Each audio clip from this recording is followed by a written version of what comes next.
And the record button is smashed. Welcome to Podcast Teaser Spook.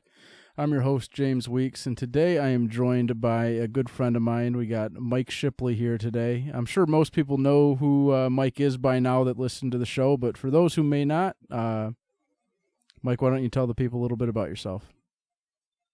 So, hi again. It's nice to be here for, I think this is maybe the third time. So, thanks for inviting me back. My name is Mike Shipley.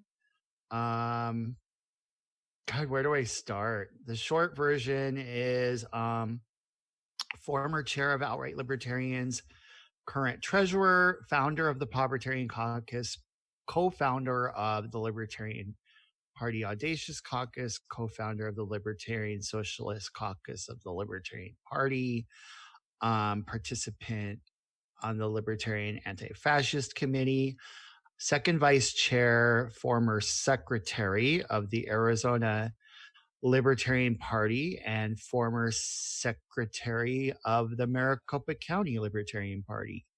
I am also an elected precinct committee person in my precinct here in Phoenix, Arizona. So, in your you got a long history of activism within the Libertarian Party and within all sorts of different groups. You're running for chair of the Libertarian Party right now. How's the campaign going? Oh, it is, interesting as ever. I mean, it's kind of like it's a toss-up right now. The clearest path to victory for me, because my work in this party has always been about kind of confronting some of the pillars of just nonsense that like held up the whole paleo orthodoxy for so long. And the takeaway from that is that I have this sort of like aura of combativeness around my persona. And that melts away when you meet me in person and you get to interact with me. So convention season was going great. But then this whole pandemic came along and it changed the shape of the race. So, I'm still following it through and I'm still excited about it. I still think that I am definitely the best person for the job right now, not only in this terms of this political moment, like externally, we have progressives being the biggest voting bloc up for grabs, but internally, we're coming off of the heels of, a 3-term, really popular chair who kind of consolidated this aura of prestige in the chair that is kind of, I feel like this moment, it would be great to have someone like me in that position who actually is committed to like bottom upness to kind of redistribute that power back out to its members.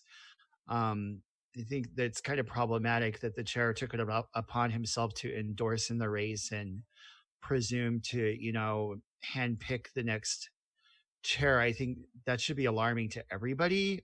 And what I'm observing is that it doesn't seem to me. People are like all on board with that whole, let's just flip the party top down and start having leadership handpick and groom the next people. And that's a dangerous development. So I think I would be better suited for the position in terms of that as well. But will the numbers play out in Austin or whatever we have instead if we have a digital Zoom? I don't know. It's up to the listener and it's up to the delegates. So we'll see. And that's how it's going. Yeah, because we have Joe Bishop Henchman, who seems to be like the next in line, according to Nick Sarwark, who endorsed him. However, hold on. He didn't just endorse him. Then he got on the phone with me and lied about endorsing him. He tried to tell me that was not an endorsement. So what was it? It was just, he's just a member and he's just allowed to say what he thinks. That's what it was.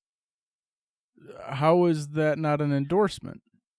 I don't know. You might want to ask him about that.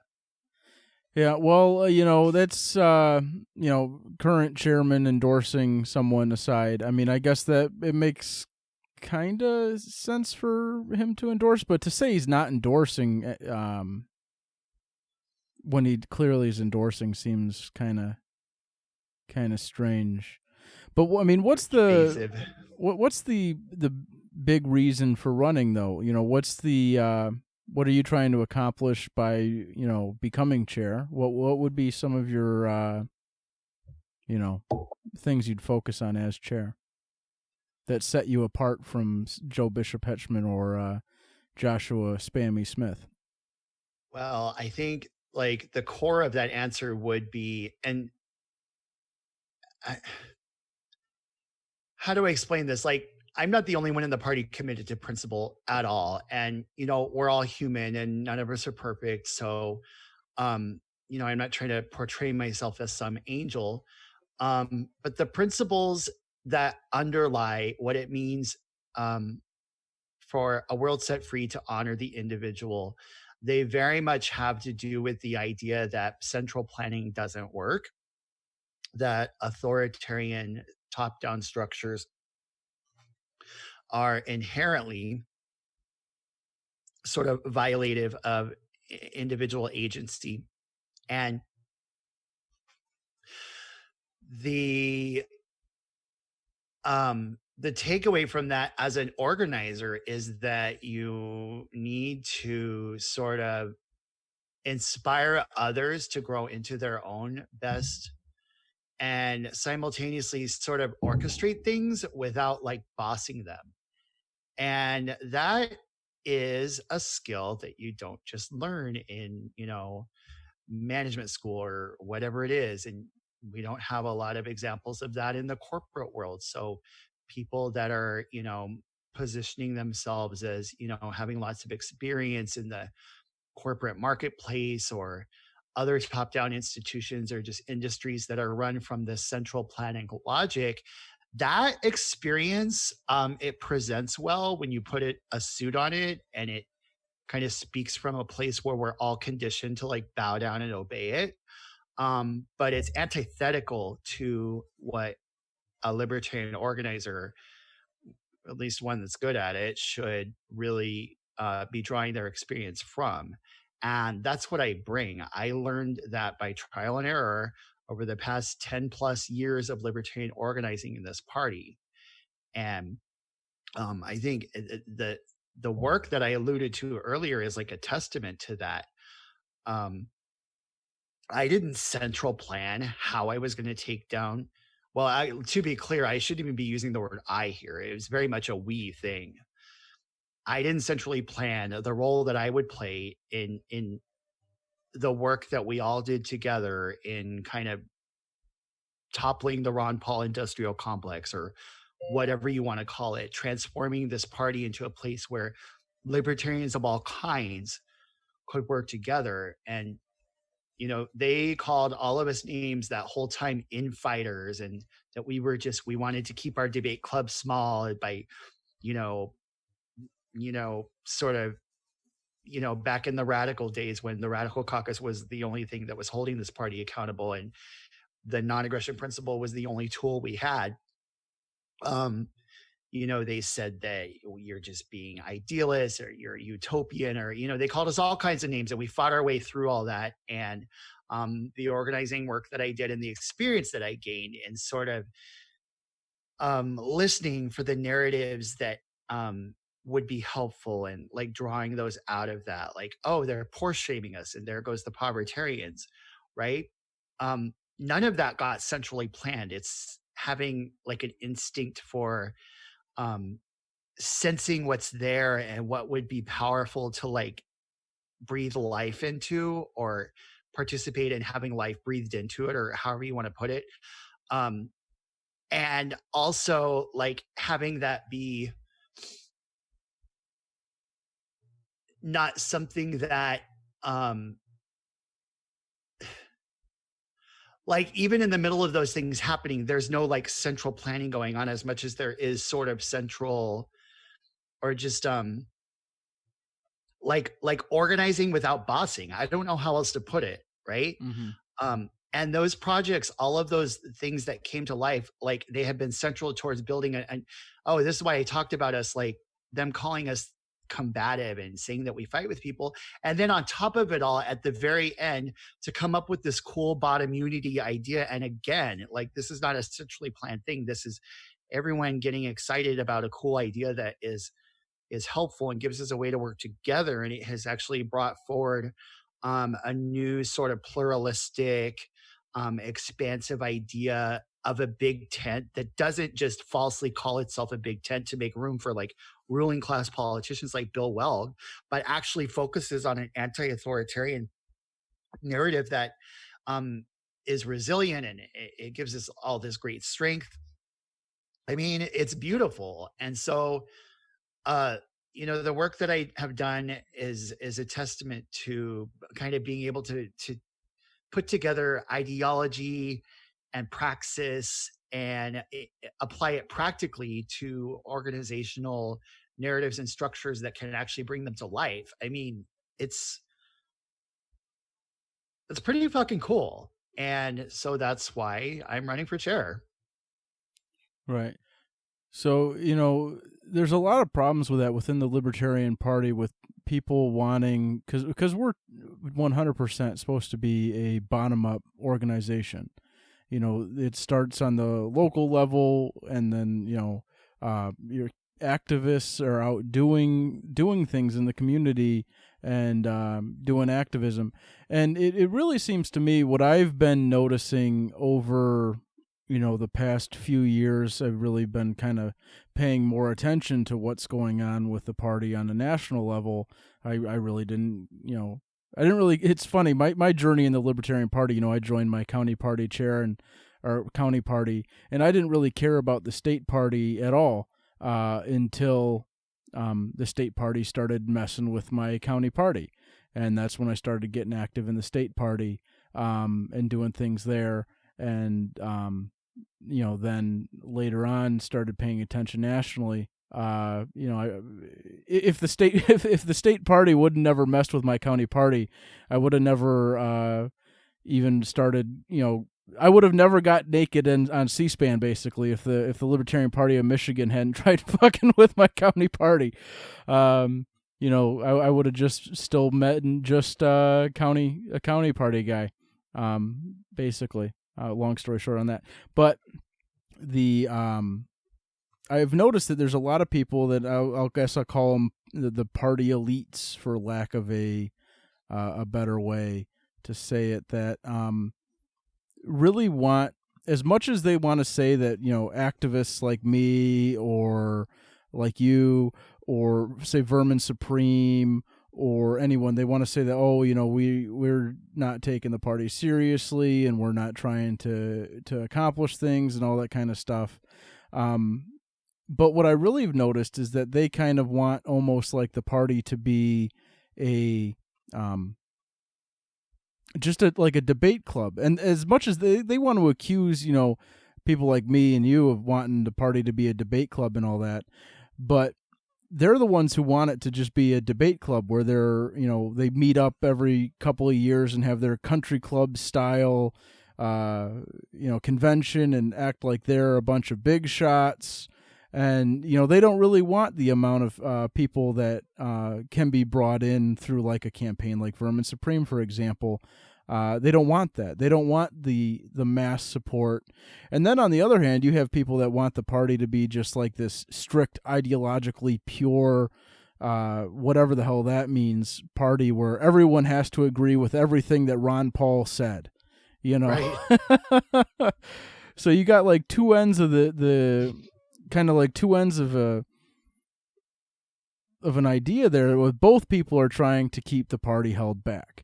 Both people don't. If we actually became a mass working class party and had the type of backing and support from the people that we could have, if only we stopped trying to make it such a small tent party, and I mean we as in the party elite I'm talking about.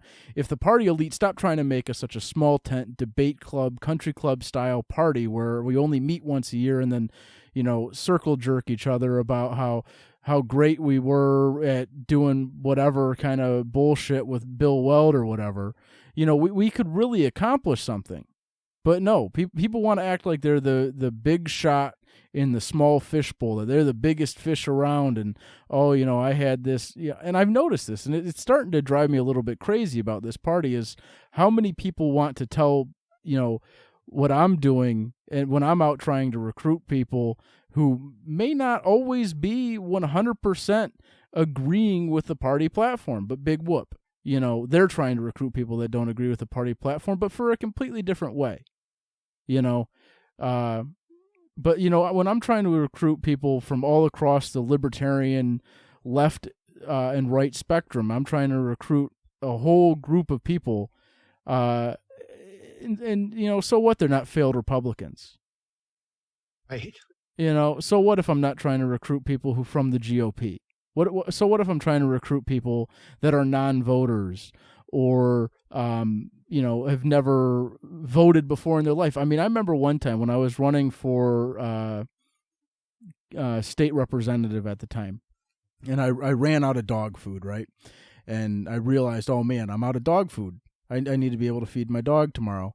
And so it was 1 a.m. I go to the Walmart is the only thing that was open. So I go to Walmart, and I'm at the dog food aisle, and I'm just talking to this guy who's also buying dog food at 1 a.m. Apparently it's something that people do. I thought I might have been the only one, but I was going there to buy dog food at 1 a.m. But, this other person was there buying dog food at 1 a.m. And I just, had a conversation with him there in the dog food aisle. And this guy, he hasn't voted in 30 years. Right. And I just started talking about, what we're trying to do and what the Libertarian Party is all about, and, what my goals are of running and all that kind of stuff. And, this guy who hadn't voted in 30 years, he told me he was going to vote for me, and he was going to tell all his friends to vote for me too. Those are the kind of people we need to be reaching out to, is the people who haven't voted for 30 years, the people who haven't voted, in a long time, the people who look at the system and say, this does not represent me. And recruiting people who are mad at something the Republican Party did, but they're going to be fine. They were fine with whatever the Republican Party was, 5 years ago, 10 years ago, whatever. They'll be fine with what the Republican Party is in another 5 years or 10 years or whatever. They're just mad at one guy in the Republican Party, or they didn't feel like a big shot in the Republican Party enough. How are those people the good recruits? But, the people who, especially this election cycle, it's going to be, the disenfranchised progressives who were put off by the corporate neoliberal Democratic Party, shutting out and blocking off Bernie Sanders. Those are going to be our best people to recruit from this election cycle, especially because, that's low-hanging fruit right now. They were just right now. And those people it's not like those people are Democrats. For Bernie Sanders, a lot of the progressives that were supporting Bernie Sanders, he was their compromise. Right. Why not have them compromise to us? Right. Right. And it has been almost infuriating to watch the same people that lectured us about wanting this debate club to be small, and that we were just trying to fight for the sake of fighting, and that everything that we ever said was divisive. And to really have the audacious libsoc povertarian formula proven in the persona of Vermin Supreme, and in a broader sense, just the enthusiasm surrounding the existence of a libertarian socialist caucus in the party. I mean, that caucus's page has more followers than the Mises caucus page. And to have that just kind of after so many years of being sidelined and trivialized, and say, no, these ideas would matter, and going ahead and building a set of tools that would make it possible in spite of being undermined and just, sort of, ignored by all of the people that said they knew that how to do it right. And then to have those things bear fruit and, be perfectly positioned for the political moment. Bernie, in fact, did get sidelined by the, Biden establishment wing. And we saw that coming. And these, this collection of projects and campaigns are out in the field, and so many incredible activists who are, our narratives, or we've been, having these debates. Bot immunity is in place. The right libertarians, at least the ones on board with bot immunity, are like ready to receive them with open minds. Like, the groundwork is laid. The political moment is perfect. Like, everything that we've been saying has been demonstrated and proven true. And they're still glomming around this same old attempt to like bring back, Ron Paul from the grave in the character of, this Hornberger figure that, and I don't mean to offend any allies of Bond Unity who are fans of Hornberger. I can see, it's hard for me to say this out loud, but I do see the appeal. If that's what you're looking for, he encapsulates that. But, there isn't the charisma that Ron Paul had. It isn't there. And moreover, and this is more importantly, it's not the most powerful piece on the chessboard right now for us. Like, it's just not the winning play right now. So, I guess I agree with you that with what you're saying, it's just very frustrating to kind of watch after all this work and putting all the pieces in place, and like, this is the moment for this all to come together. And like, I'm not even asking anybody to be like, oh, you were right the whole time. I don't need a giant like capitulation. I don't need a big giant apology. I just it's not even about that. It's not even about being right. It's about wanting a world set free, and like feeling it so like tantalizingly close, like this total quantum leap that could be like, it could be happening right now. And the idea that we would squander that in order to hold on to this sort of older vision of a box around what liberty has to look like is really, we'll find out what happens in Austin, but it really is kind of a nail biter. It's really, I'm on the edge of my seat over it. What will the party choose to be the party of the future, to grow and to become something greater than it ever was before? Or is it going to kind of choose to, dwell in that box? And I would think probably once, if it chooses to do that, it's time to reassess whether it will ever break free of that box. Yeah, there's a number of people who want to kind of revive the energy of the Ron Paul campaign, which was never a libertarian campaign. That's what kind of messes me up most about that, is that was always a campaign in the Republican Party. That was energy in the Republican Party. I mean, Ron Paul brought a lot of low hanging fruit over to the LP through that campaign, but that was never what it was. And that was already done. Trying to do that again is not going to work. All that low hanging fruit already's there. That was already gathered up. And like, honestly, what was so fun? I mean, and I'm one of those low hanging fruit. Like, sometimes I joke about how like, there's this narrative that like Ron Paul created all these ANCAPs. He created, and I don't identify as an ANCOM, but I'm considered ANCOM adjacent, I suppose you would say, right? He created a bunch of ANCOMs too, because once people wake up to liberty, there is a whole lot of territory there to explore. And but the problem is, we retained the ANCAPs, but ANCAPs felt like they didn't, and ANCOMs, felt like they didn't have a home. And the difference now is that we have a home for left libertarians.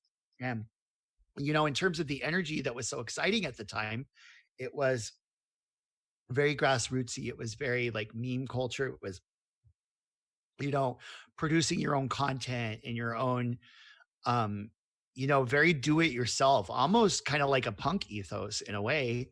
Um, and if you look at which campaigns are actually manifesting that kind of energy, it's coming out of the Vermin Supreme campaign. Mm-hmm. So it doesn't really, it feels completely different. Like I don't ever sit around and go, oh my gosh, this feels just like Ron Paul. Like it doesn't because it's different.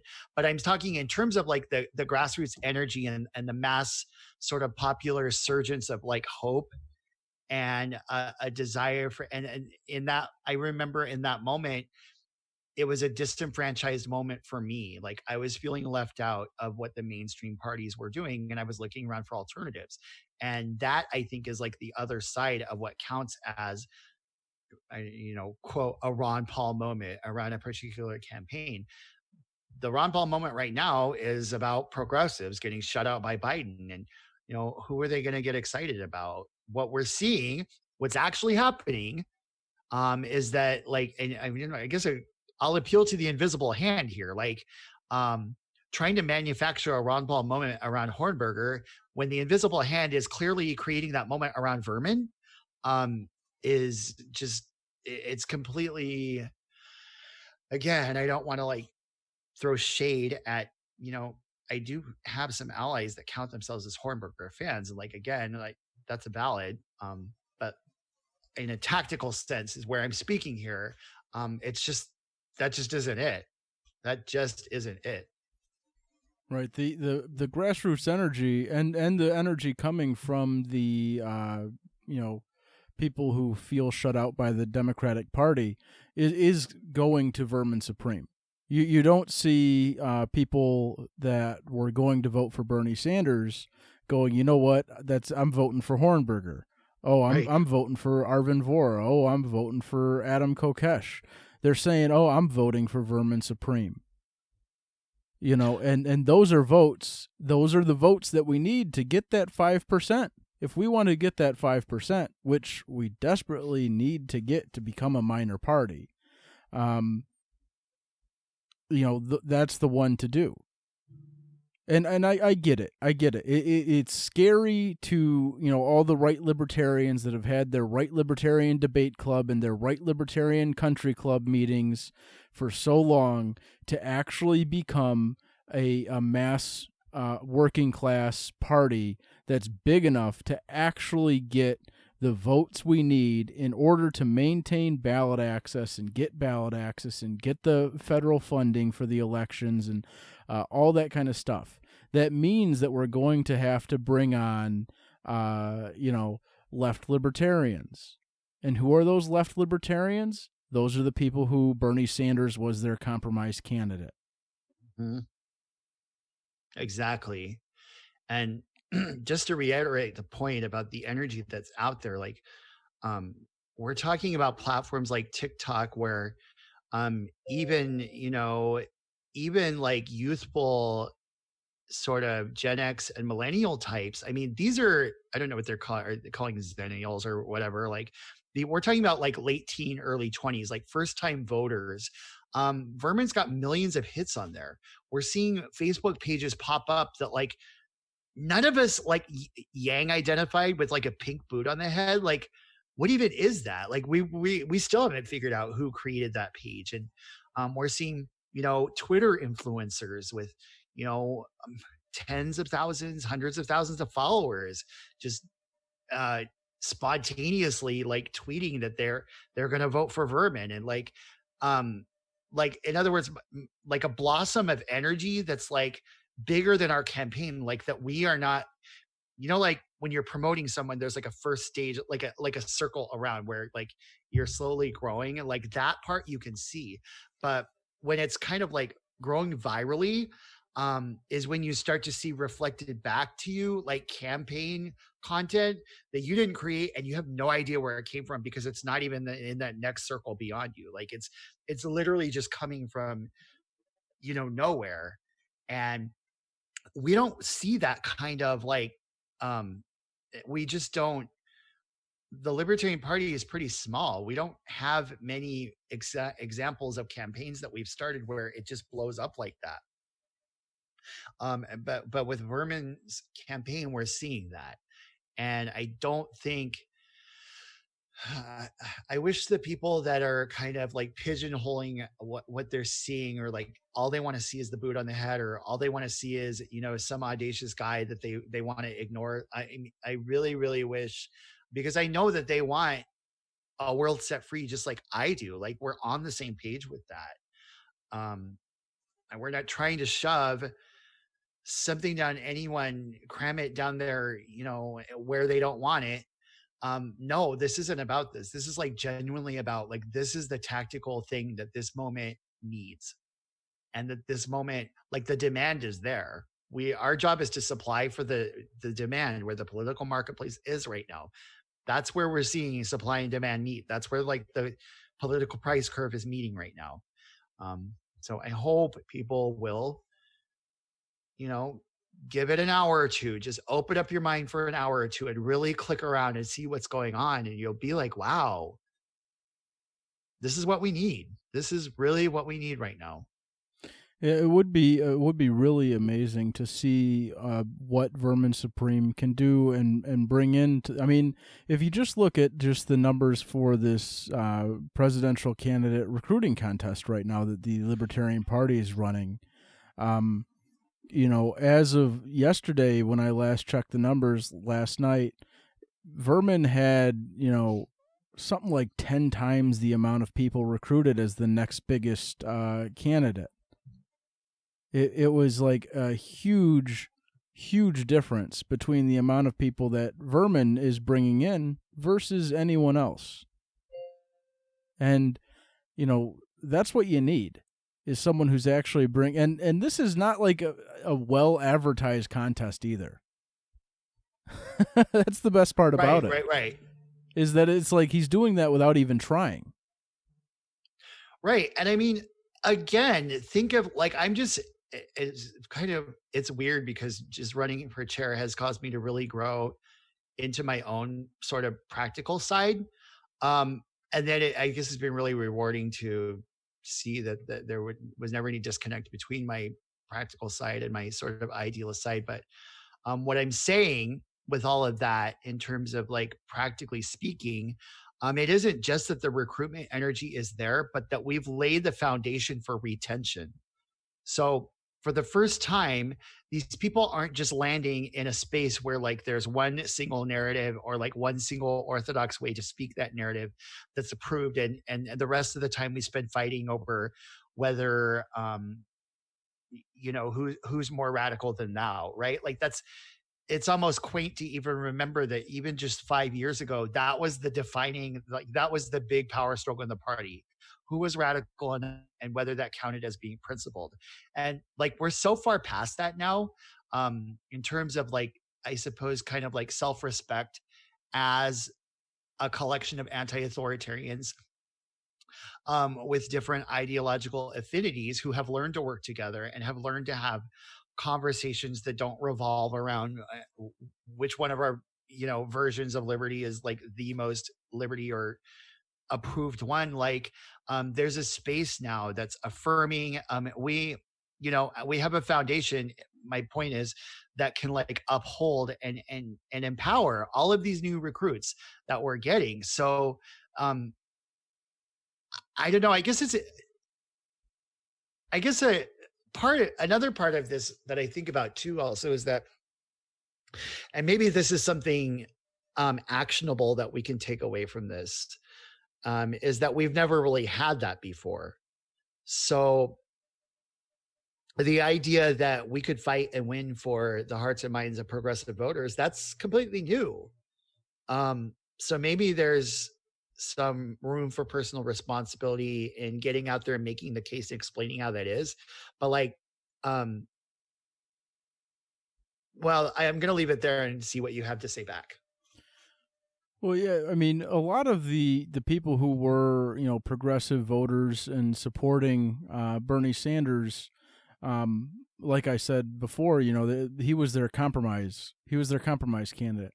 A lot of his support was coming from, left anarchists or even left minarchists who, would fit right in with the Libertarian Party already, especially within the Libertarian Socialist Caucus. Would fit right in there and not have much more disagreement with the platform than your average libertarian that's already in the party. I mean, someone tries to amend the platform in some way or another every year, that we meet for the convention. So it's not like everyone agrees with the platform 100% in every way, shape, and form. Everyone has some slight disagreement with wording on something or phrasing with something, or even adding something that's completely new or taking away something. Platform gets changed all the time, and our platform is very short, and can be interpreted in many different ways. For example, our platform on education. Some may interpret that to mean, strict privatization of education and handing over education to corporate overlords, which I disagree with. It doesn't say that. Although, you have the ANCAPs who would interpret that way. I would interpret it as more of handing education over to the students and taking it out of government control and having the students and teachers act in, expropriate the means of production. And have the students and teachers control their own education and how it's going, instead of having a central authority, whether it be a corporation or a state, dictate how the education is going. Empower students and their families to have more control over the education. So our platform is worded, it's small. There's a lot of room for interpretation for a lot of it. And so there's not much. It's a basis for candidates to run on. The candidates are the ones who really show what it's all about. But basically, my point is that there's not much that has to change for a left anarchist to be a member and agree with the majority of the platform. There's not much that needs to change for that. There only needs to be a culture of acceptance. That's the big thing. Is we need, what really changed. Going back as in my evolution as an anarchist, I too came into the ideas through. I guess not really. I guess I need to back up a little bit. The first anarchist I ever read was Emma Goldman. That was back when I was a teenager, shortly after dropping out of high school. When I was in high school, I had a teacher that actually had a class project, where, it was for civics class or whatever, and we were supposed to have a project to design our ideal government. And I said, well, fuck the government. I don't want a government. And, my teacher told me that I was an anarchist. And so that's how I found out I was an anarchist, was for that class project. And, I didn't read any anarchist literature until later. It was after I dropped out then. Was like a year after that I ended up picking up Emma Goldman and reading Emma Goldman, and through that, after reading Emma Goldman, then Ron Paul came around, and Ron Paul also excited me during his run, and I was not a huge Ron Paul backer at all, but I liked a lot of what he had to say. And he actually probably did get me active in doing things. I never really did much Ron Paul Revolution stuff. I went to Occupy Detroit when that was a thing. That was the kind of stuff I was doing more. But, I never was like, oh, well, fuck Ron Paul back then. Now I'm like, fuck Ron Paul because, the racist newsletters and all that kind of shit that I didn't know about. But listening to what he had to say, it wasn't so bad. It's once you dive into like his newsletters and his association with, you know, the Stormfront founders and all that kind of stuff that it's really like, whoa, whoa, whoa, whoa. But a lot of what he had to say wasn't so bad. But I'm kind of going on a whole thing here. I don't really know where I'm going with this, but basically, I was after that, you know, I started reading more and more anarchist literature, and it wasn't until I came across Voltairine de Cleyre, who is amazing, and I want everyone to read her. But it was an essay in particular that really kind of like, wow, for me. And the wow moment for me was reading, you know, Voltairine de Cleyre's essay Anarchism that was written in 1901, I think, which basically was about that all anarchists are anarchists as long as the element of compulsion isn't entering, and all the bickering between different types of schools of anarchism is really just bigotry, and that there's nothing unanarchistic about any of the proposed anarchist arrangements, whether it's the individualists or the mutualists or the syndicalists or the communists or the socialists or whatever, except for the ANCAPs. Fuck those guys. No, I'm just Clayton Hunt School. But, you know, there's nothing really unanarchistic about any sort of proposed anarchism unless there's some sort of compulsion involved in it. And that's kind of like what the Libertarian Party needs to kind of wrap its head around, is that it's going to be anarchy. You know, you're going to have all sorts of different ideas. Not everyone's going to agree with everyone 100%. You can't do that. It's not a religion. You know, you can't have blind obedience to one particular leader, and you can't just, you know, it doesn't have to be you have to accept everything as if it's the gospel. You know, when it comes to all the different schools of anarchism and proposed economic arrangements that anarchists have had, really, there's none of them that I would agree with 100%.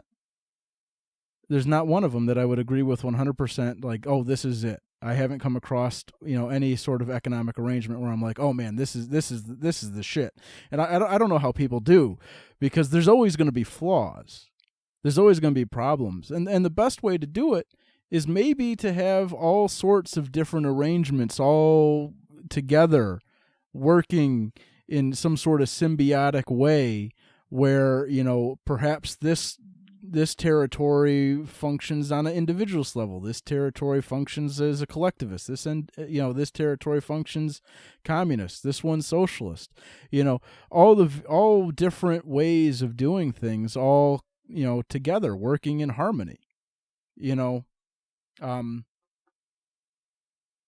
that's I don't know why, you know, the Libertarian Party can't embrace something like that.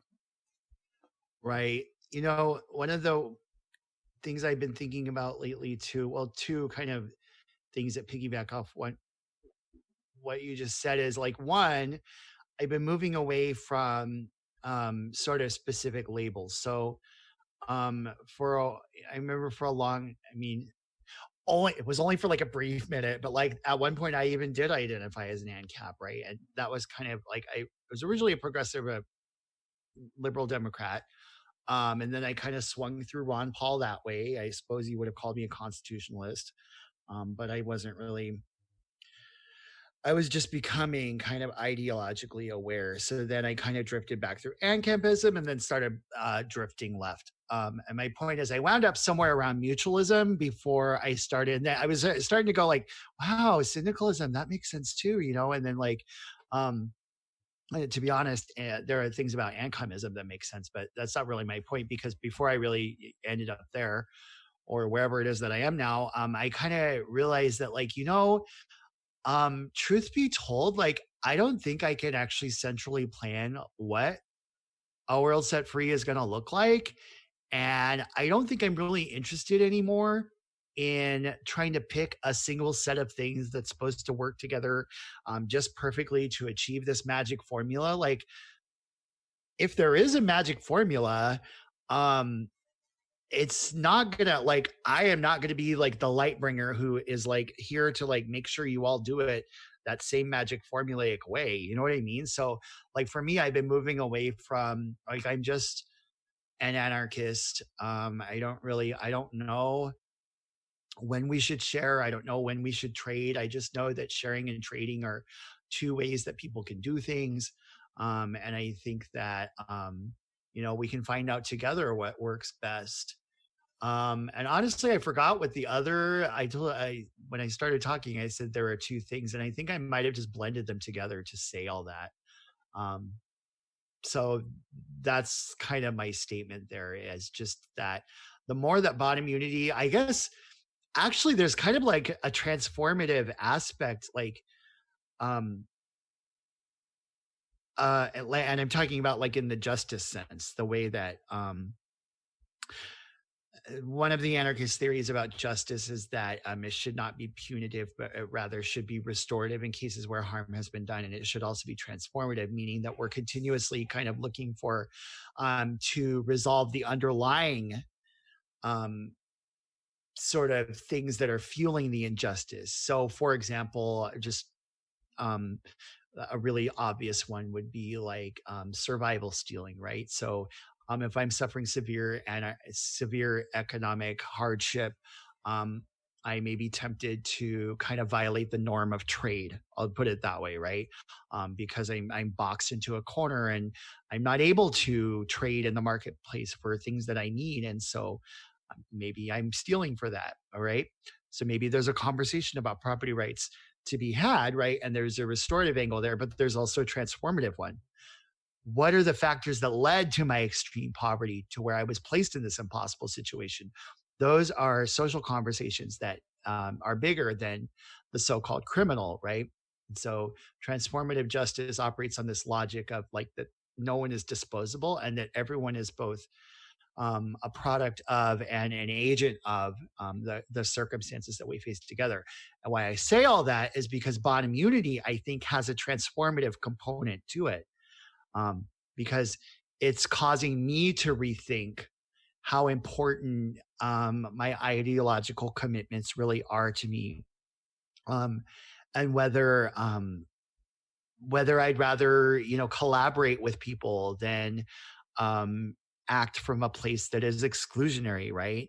What can I do to draw people into this movement versus sort of erecting um, ideological boundaries around um, what someone's anti-authoritarian awakening can look like. And I want to be clear here.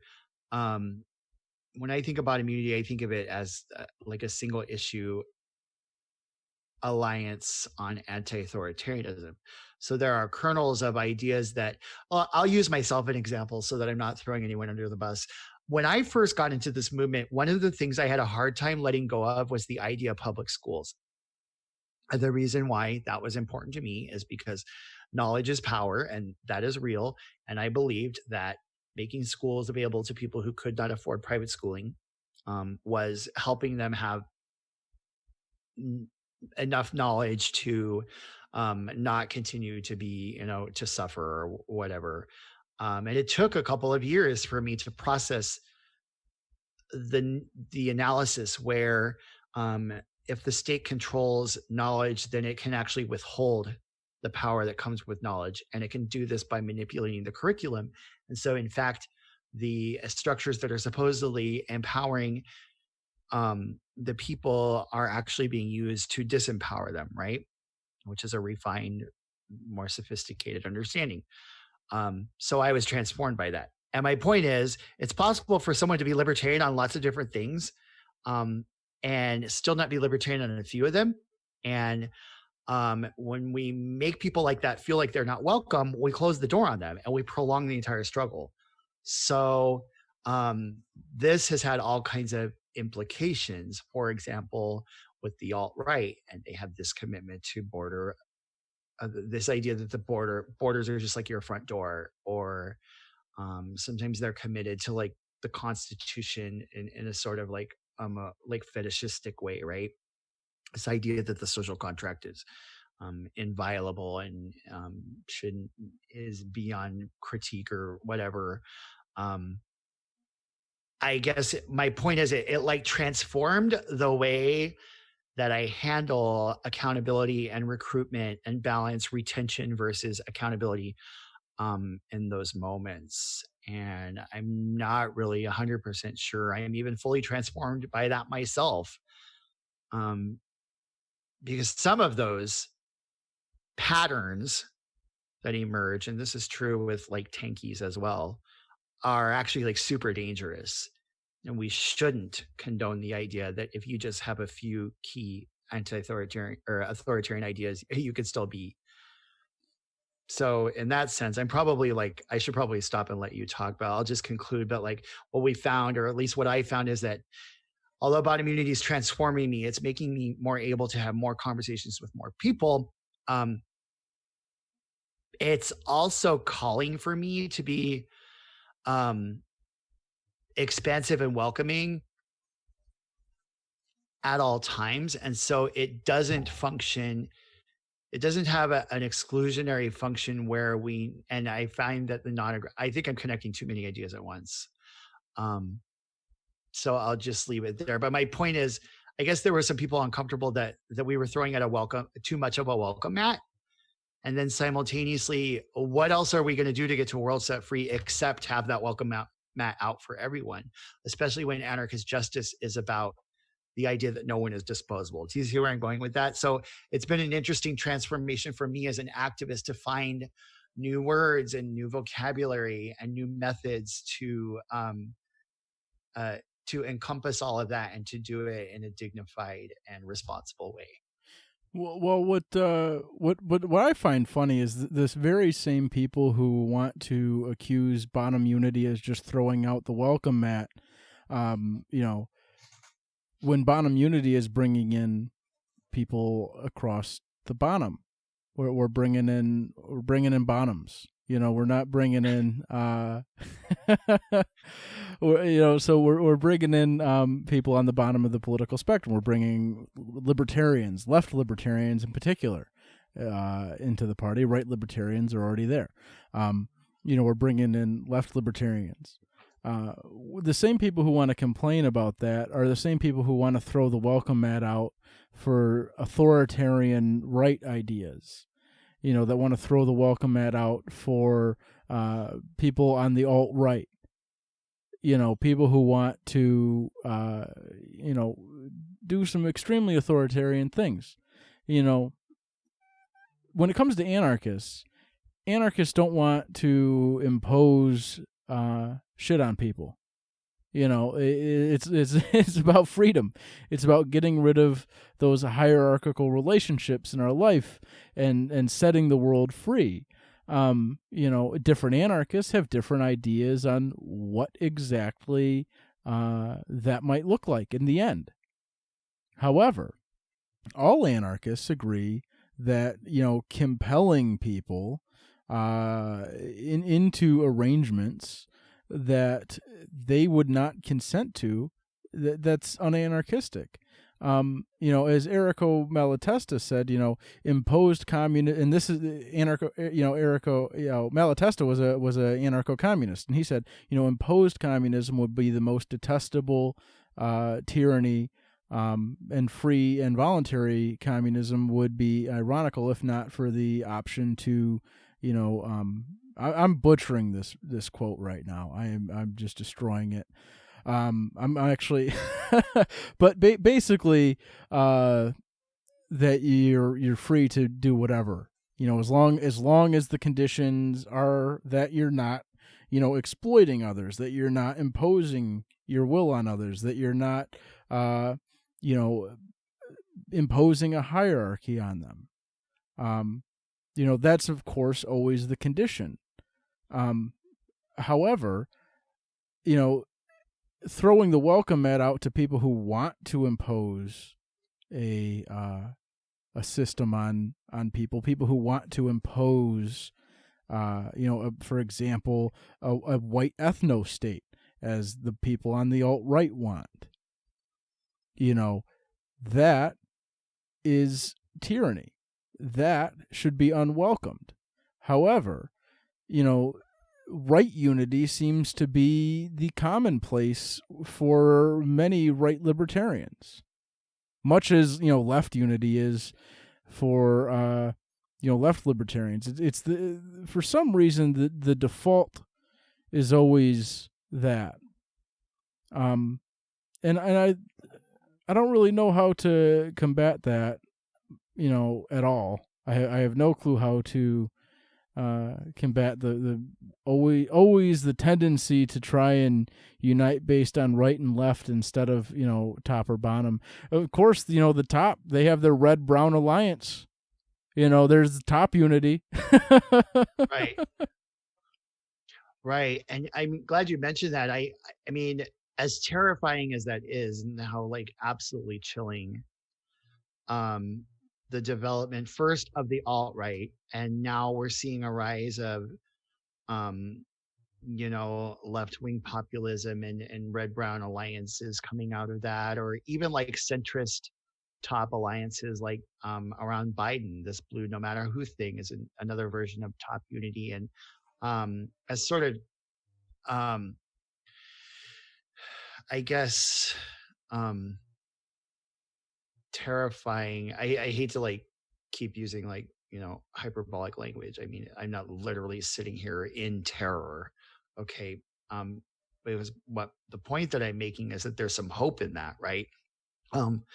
As the bottom comes together and finds new ways to arrange and align with each other, it's kind of leaving the top to have no recourse but to rally around itself. And in a way, it kind of shows that there's a realignment around that is like, it's actually, my point is that it's such an important development that anti-authoritarians get on a single page with each other, and that the enemy kind of reveal itself for what it is, which is authority, as Voltaire put it, the compulsion, a compulsory element of society and of authority that is so devastating and causes human lives to end early all the time, and extracts everybody's wealth and consolidates it to the elites or whatever. So I don't mean to say that like I welcome the Bidens and the red-brown alliances of the world, because I mean, their existence is terrifying. What shall I say? Their days are numbered.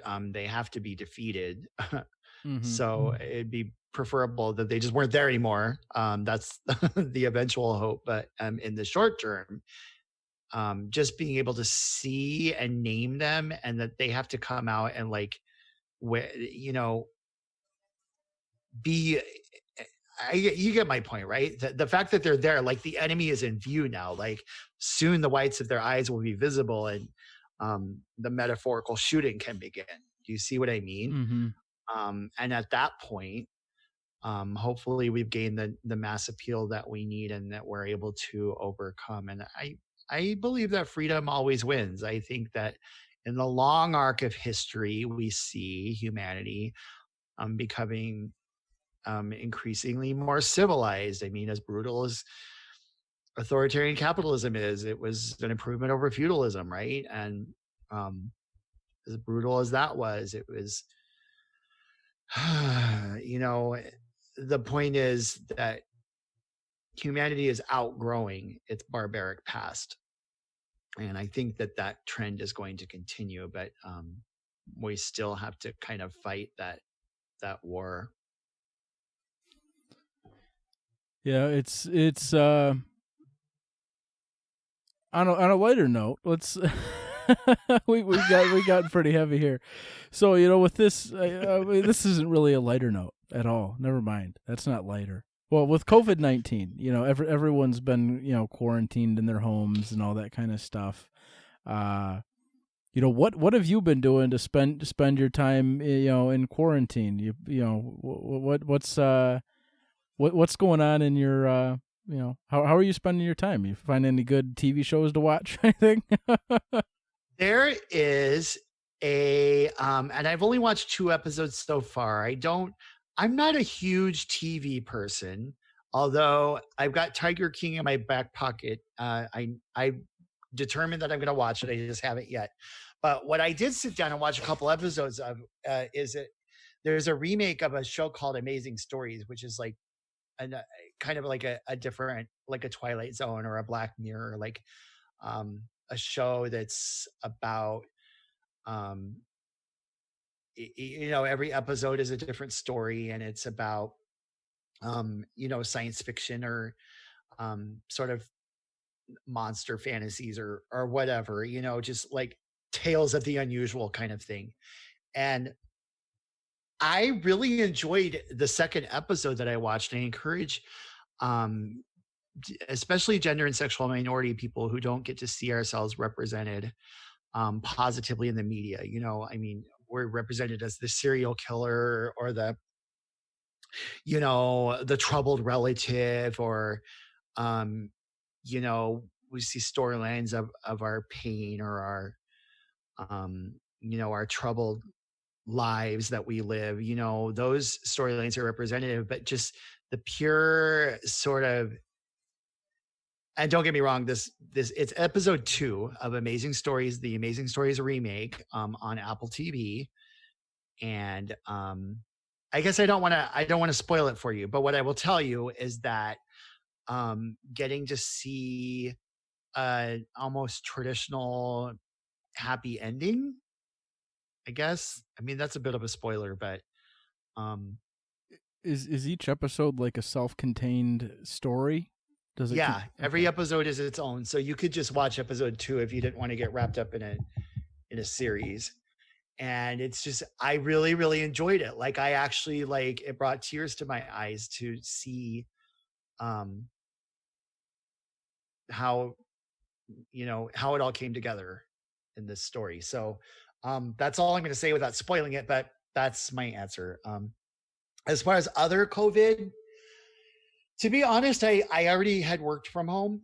I already, don't go out much. I've already been using Zoom for a long time to accomplish things. So, I didn't really notice too much of a difference in my own patterns. I mostly noticed the difference in, availability of things that I need. So, toilet paper, of course, is the obvious one. And weirdly, like long delays of Amazon products for no apparent reason.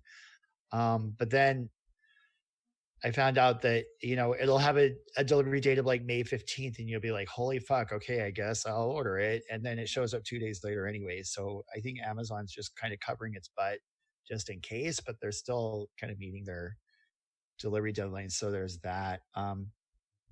But it's been kind of surreal as well, because my own patterns didn't change. Like, I don't feel a sense of like a dramatic interruption in my life.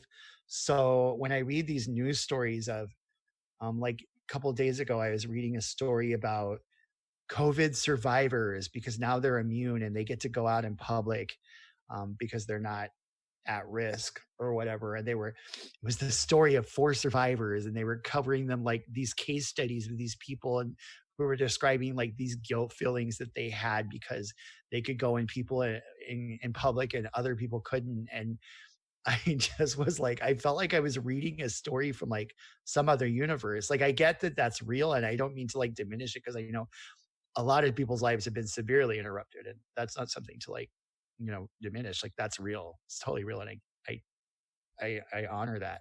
But um for me, reading this story, I was like, whoa, like, I guess it gave me a sense of perspective about, what other people are going through, and I that was kind of interesting to me. It is for me.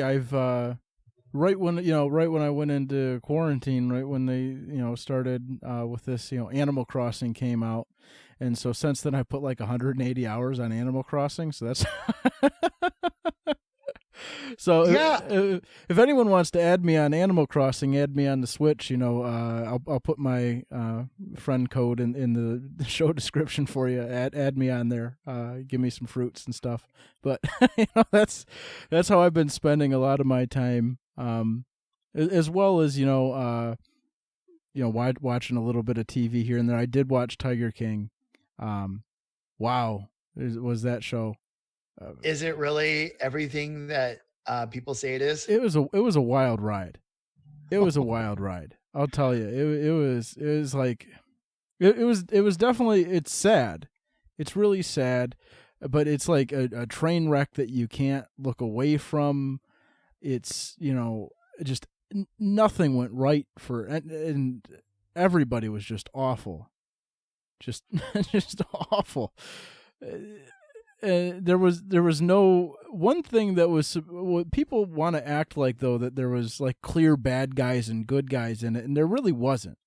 Nobody in the show was a bad guy or a good guy, as much as the show tried to make it out like that. But it was everybody was just it was wild. It was wild. I'll tell you, it was just a wild show. All right. Well, it's definitely on my list. In terms of like, I suppose pop culture or whatever, like anything that's just huge like that, I feel like almost a responsibility to like, I don't know, like a sick fascination. Like I gotta see what everyone's like all about. So, and plus, I mean, let's get real. Joe Exotic was a libertarian. He ran for governor, and he also was a supporter of outright libertarians for a time. Like, we didn't work closely together, but he was associated with our Oklahoma chapter, and they did do some work with him. So there were a couple of conversations that I had with him back in that day. So like, I feel like I personally know him, at least to the degree that he's an acquaintance through my activism. So, when I started seeing the memes going around, I was just like, oh my God, that's Joe Exotic, So I'm kind of interested in that regard too, I've never really known someone that ended up getting famous like that. So it'll be interesting to see that too. Yeah, he's definitely the first person I've ever, and like I'd never really interacted with him much. I never had, I talked to him through messages on social media, but that was about the extent, and it wasn't very, very much. But I've never had someone that I've interacted with in any way become a someone that has their own documentary series on Netflix. Right. The closest I ever came to that was when I watched the show on biohacking, and there was a few episodes that Ford Fisher, who's been on the podcast before, where he just popped up on the screen. I'm like, wait a minute, I know that guy, so but he wasn't like the target of the show or anything. That was the closest I ever got to that. But seeing, having someone that I kind of am an acquaintance with, I guess, right, have their own little documentary series about their life is I really wish it would have went kind of even more into some things, and obviously it's their producers are trying to make a show out of it too, but it's definitely entertaining to watch. There's other have you been watching, like, what is this with this watching Trump? Trump gets on there every 3 hours a day with his press conferences too. Have you watched any of those? Those are wild. Oh goodness. No, I don't know. I have not watched any of them, but I hear the secondhand stories online. Yeah, those are wild. But in Michigan, the governor, Gretchen Whitmer, she actually just recently banned anything that she is deemed non-essential. So like I can't even, and what she deems as not essential is it really like seeds. And the worst part about it is I was like, you know what? I'm home all this time. I'm going to plant a garden. So I started like planning out what I was going to plant and all this kind of stuff and kind of trying to figure out what I can actually plant at this time in my, grow zone or whatever. I think that's the term, zone. What I don't know, but I'm like zone 6 or whatever. So I'm trying to figure out what I can plant right now at this time and getting all ready for it. And then all of a sudden it's like, nope, can't buy seeds. And I'm like, what? I was just about to plant my garden.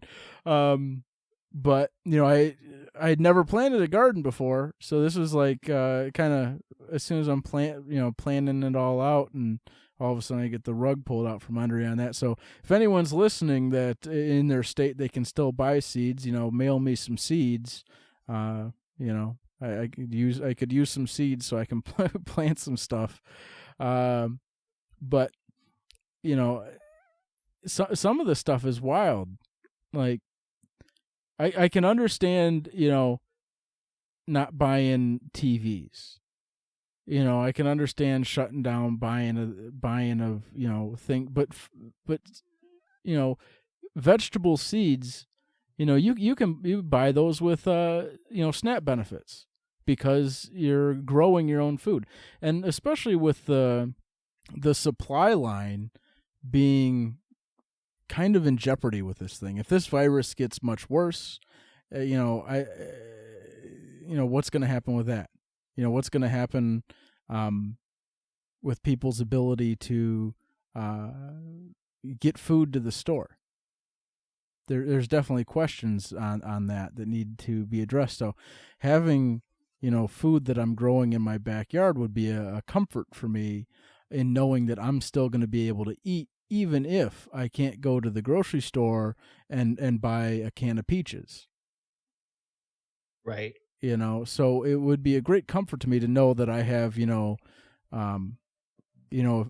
some rows of potatoes growing and some corn growing, and it would be benefit for me to know that I have that I could eat. Should worst case scenario happen and all this social distancing doesn't actually work, and as soon as they turn the economy back on, everyone goes and gets infected and they lock us back up, and then the same thing happens again, and who knows if the summer months are actually going to be beneficial. And being in Michigan's like teetering between the third and the fourth most infected state in the country. So it's we got a lot of cases here, and so with Michigan especially, I don't really know, what could happen here. What happens when it gets so bad that the grocery stores can't be open. What happens when it gets so bad that the farmers can't grow the food. I would like to have it, but then I don't get the point in shutting down seeds, and it's like I can understand. As much as I don't like it, I think it's absolutely asinine that the government is telling us to stay in our homes. I understand why, and I would do it voluntarily. Right? I like that I'm at home. I like that I'm not having to go out and expose myself to the virus, and I would do this without an order. However, I would like to plant a garden. Like I don't get it. I don't get it. Yeah, this speaking of, gosh, it's like I could go so many directions with the topic. And I think unfortunately I have another call in 7 minutes, so I can't launch into an extended tirade because I can make a single sentence last 20 minutes, but I'll just keep it limited. Something interesting, really like fascinating about, in fact, I was thinking about this today as I was I went to, like, right before this podcast, I went to go get gas. I realized that I was going to run out of gas. And I have this one specific gas station I go to because I can use my gas card. And unfortunately, on the way, there was some construction. I had to drive like 2 miles out of my way and I was in my mind, I was like balancing like the frustration that I felt over that. And also I was kind of getting stressed because I was already on E. And, but I couldn't turn left. And like, how long is it going to be before I can turn left? And then I was remembering the memes that went around that were people were like, please do the road work while everything's shut down. And, I was thinking about, and I am coming to a point here, is that somehow my brain got onto the topic of like, because what the pandemic has revealed that there's a distinction between things that are good ideas and whether or not government telling us to do those things is good or bad, especially when it is a good idea. And I would voluntarily do it anyway. Because think about it, my impulse, 2 weeks ago or a month ago with a street shutdown like that would be to blame the government. Oh, the fucking road monopoly, whatever. Oh, they always fuck everything up. And now I'm able to like see that, like, guess what? We're still going to be building roads. I don't even need to ask who will build the roads. I mean, that's an interesting question for some people, and it's a nice thought exercise. But guess what? There are going to be roads. Maybe the government or the state or a single monopoly won't build them, but guess what? Sometimes they're still going to be shut down, and you're still going to not be able to turn left when you want to. And will I voluntarily consent to the idea that that's a good idea? Repairing the road is a good idea, and me not being able to turn left when that happens, I think I'm actually okay with that. I'm not mad anymore, just because the government sign that says no left turn is a coercive one, right? Mm-hmm.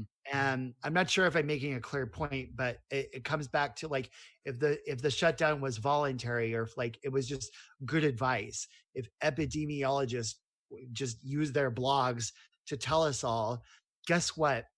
You need to social distance for the next 2 months. And we all just said, wow, that's a smart idea. We're going to do that. And we just did it without questioning whether, like, I get it. A coercive lockdown is wrong, right? That is wrong. That is objectively wrong. But it needed to happen. And that's what the scientists were telling us. Just like when they put the road sign up that says no left turn, it's actually the authority of the street engineers, right? It's the contractors, like the people that know how to build roads are smart enough to know that you can't turn left over fresh concrete, right? Mm-hmm. That's all they're really trying to tell me with that sign. And I can shake my fist at the monopoly all day and that will still be true. So my point is, my summarizing point, and I have 3 minutes left, so I'll give them back to you. But it's just been a fun thought experiment, or just awareness for me to have a spotlight shined on the difference between like obedience because it's the right thing to do, or compliance, I should say, versus being forced to do something. And that's my final thought. Well, where can people find out more about you and what you're doing? Where's your where can they find your stuff? The most active place where I put content out is on Facebook, and my public figure page is facebook.com/Mikester, Mikester, for the number 4 Liberty. So Mikester for Liberty. And that's facebook.com/Mikester for Liberty. That's where I do my personal speech. The caucuses that I mentioned, I'll just name them again kind of slowly. So if you're at your desk and a particular one had kind of jumped out at you as interesting, just put these search terms into the top of the bar and you'll find the page. So there's Outright Libertarians, which is the Gender and Sexual Minority Caucus. There is the Libertarian Party Audacious Caucus, which is basically standing up for like nonconformists, or just against respectability culture and politics. there is the Povertarian Caucus, which is about low income and working class libertarians being able to participate in party governance. And then there's the Libertarian Party, no, the Libertarian Socialist Caucus of the Libertarian Party, which is self-explanatory. And then there's the Libertarian Anti-Fascist Committee. So if you just put any of those search terms into the Facebook bar, you will find them and you can follow them. And if you want to get involved, they also have discussion groups, usually named the same as the page. But you can get plugged in from there, and I would look forward to seeing you around. All right, Mike. Thanks for coming on the show, and for all those listening, all the stuff I'm supposed to say at the end of these podcasts, hashtag please donate to the Patreon. Make sure you subscribe to the Not Safe for Work Snapchat, where you see me commit OSHA violations and such. Make sure you hashtag please donate to, donate to the show. Hashtag. Hey, thank you so much for having me on, and I can't wait for next time. Oh, and don't forget to join the Libertarian Party, lp.org /podcast Hauser Spook. Join there. All right. Cool.